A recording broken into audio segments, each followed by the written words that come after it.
Se eu tivesse que escolher um único tema para estudar bem em história, seria a Revolução Francesa. E nesse vídeo eu quero te mostrar o porquê ela é tão importante, o porquê ela aparece tanto nas provas e como ela nos ajuda a entender melhor o mundo de hoje. Meu nome é Thales, eu sou professor de História e eu prometi numa outra rede social que eu ia fazer um vídeo explicando a Revolução Francesa, mas não explicando o que vocês costumam ver na escola, o que a gente costuma ver de resumo, que é todo o processo da Revolução Francesa, do rei guilhotinado, do período do terror, enfim. Eu quero mostrar uma outra análise da Revolução Francesa, aprofundar um pouco aqui a questão. Por quê? Porque eu estava discutindo ali com alguns estudantes nessa outra rede social a questão de como a Revolução Francesa ela vai conseguir te dar repertório também para entender o mundo de hoje, tá? Então vamos começar com uma coisinha básica que você tem que lembrar. A Revolução Francesa é, para os franceses e também para os brasileiros, né, enfim, para os historiadores brasileiros, o momento que marca o fim da Idade Moderna e o início da Idade Contemporânea. A Idade Contemporânea é o momento da história que nós vivemos. Mas por que a Revolução Francesa foi escolhida? Porque ela é a base do mundo de hoje. Então, vamos tentar entender, vamos tentar associar aqui como era o mundo antes e como era o mundo depois da Revolução Francesa. Eu não vou ficar aqui falando de como foi o processo, de como aconteceu tudo. Eu quero trazer essa ideia para você.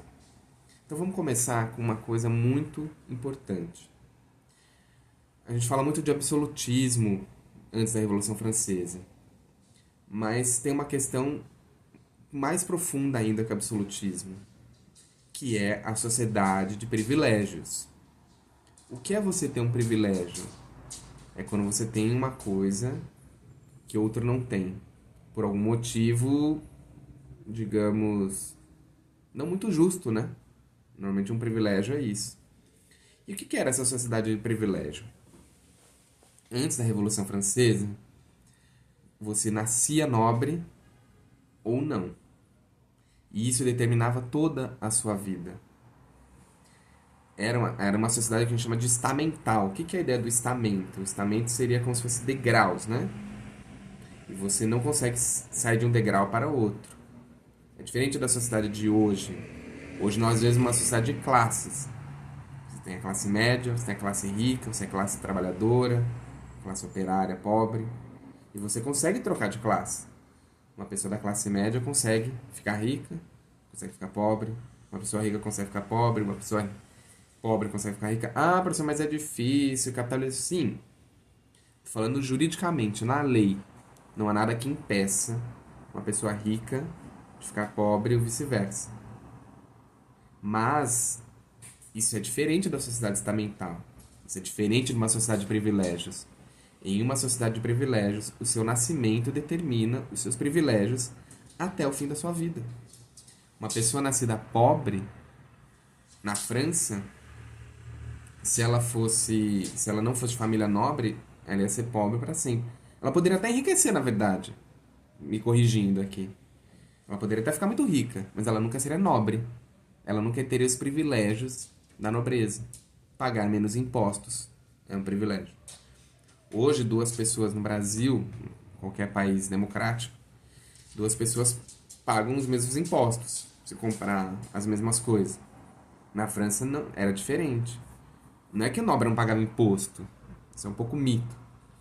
Mas é que o nobre tinha alguns privilégios, pagava menos imposto, isso dependia de cada cidade, de cada região, enfim. Uma pessoa hoje, em tese também, né, é julgada da mesma forma, não importa se ela é rica ou pobre. Ah, professor, mas na prática, sim. Tô falando da lei. O que está escrito na lei é: todos são iguais perante a lei. Então, em tese, todos são julgados de forma igualitária. Na sociedade de privilégios, antes da Revolução Francesa, não. Um nobre tinha um outro tipo de julgamento. Geralmente mais brando, claro, né? Porque ele era da nobreza. Uma pessoa não nobre, não importa se ela era rica ou pobre, ela tinha outro tipo de julgamento, normalmente mais pesado, mais rígido. Então isso é uma sociedade de privilégios. E por isso que a Revolução Francesa é tão importante. Trouxe a Declaração dos Direitos do Homem e do Cidadão, que vai, de alguma forma, resultar na Declaração Universal dos Direitos Humanos? Trouxe. Aboliu a monarquia absolutista francesa? Aboliu. Mas eu acho que a palavra-chave, o termo-chave aqui, quando fala de Revolução Francesa, para mim, tem que ser igualdade jurídica. Igualdade jurídica. Então, quando aparecer numa prova, quando aparecer a possibilidade de colocar isso numa redação sobre a Revolução Francesa, você vai falar de igualdade jurídica. O mundo de hoje, o nosso mundo, Brasil, América, Europa, enfim, é baseado nessa ideia de que todos nascem iguais e são iguais perante a lei. Ninguém nasce nobre perante a lei. Então, essa ideia para mim é central e eu acho que essa ideia repercute até o mundo de hoje, repercute até os dias de hoje. A base das constituições, a base da Constituição Brasileira de 1988, é essa ideia, que foi consolidada politicamente quando? Na Revolução Francesa. E junto com a Revolução Francesa, aí você tem que conectar as duas coisas, as duas ideias, temos a Revolução Industrial. Olha só, a questão das máquinas produzindo em grande quantidade de mercadorias. Isso muda muito o mundo, né? Tanto que tem um historiador famoso, o Eric Hobsbawm, tem esse livro aqui, Era das Revoluções, que ele fala que essas revoluções estão tão associadas que ele chama esse processo de uma dupla revolução. A Revolução Francesa e a Industrial juntas. Uma trabalhando na parte mais política, jurídica, legal, garantindo a igualdade política e jurídica, e uma outra, que seria a Revolução Francesa, e uma outra, que seria a Revolução Industrial, garantindo ali um novo modo de produção, modo de produção capitalista, industrial, grande produção de mercadorias.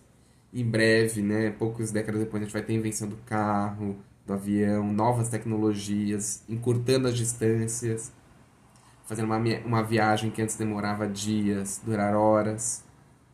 Isso transforma o mundo de uma forma que nós hoje, inseridos nesse mundo, a gente não consegue imaginar. Não consegue imaginar o mundo como ele era antes da Revolução Francesa e antes da Revolução Industrial. Por isso que essas duas revoluções, francesa e industrial, são a base do nosso mundo contemporâneo, do nosso mundo de hoje. E a base é a base, é o que tem de mais importante. Então, para compreender o mundo de hoje, a gente volta para essas duas revoluções. Então, se eu tivesse que escolher um tema para estudar bem, para se preparar para uma segunda fase de FUVEST, que vai acontecer no próximo domingo, dia 15 de dezembro, eu escolheria a Revolução Francesa. E, junto com ela, vem ali os penduricalhos, né? Brincadeira. Vem coisas também muito importantes, que são o iluminismo, a independência dos Estados Unidos e a Revolução Industrial. Então, acho que era um pouco essa ideia que eu queria trazer para vocês. Um pouco a justificativa do porquê estudar tão bem a Revolução Francesa, os ideais, buscar entender, compreender e, mais importante, buscar associar o que acontece lá na Revolução Francesa com o mundo de hoje. Porque, só uma última coisa para falar para vocês. Eu, por exemplo, nasci numa época que não havia celular, que não havia Google Maps, por exemplo. A gente se deslocava pela cidade de outras formas, usando as placas, a sinalização de rua, perguntando. Antes de sair de algum lugar, como é que eu chego em tal lugar? Hoje, a juventude, né, já nasceu com um celular, já nasceu com o Google Maps, às vezes não consegue nem imaginar, nem conceber como era o mundo antes do Google Maps do celular. É mais ou menos isso que acontece com a Revolução Francesa Industrial. A gente não consegue nem imaginar como era não ter carro, não ter igualdade jurídica. E esse olhar que a história tenta trazer para nós, né? De como era o mundo antes, o que mudou ali, na época da Revolução Francesa Industrial, no finalzinho do 18, né? Para gerar o mundo de hoje, tá?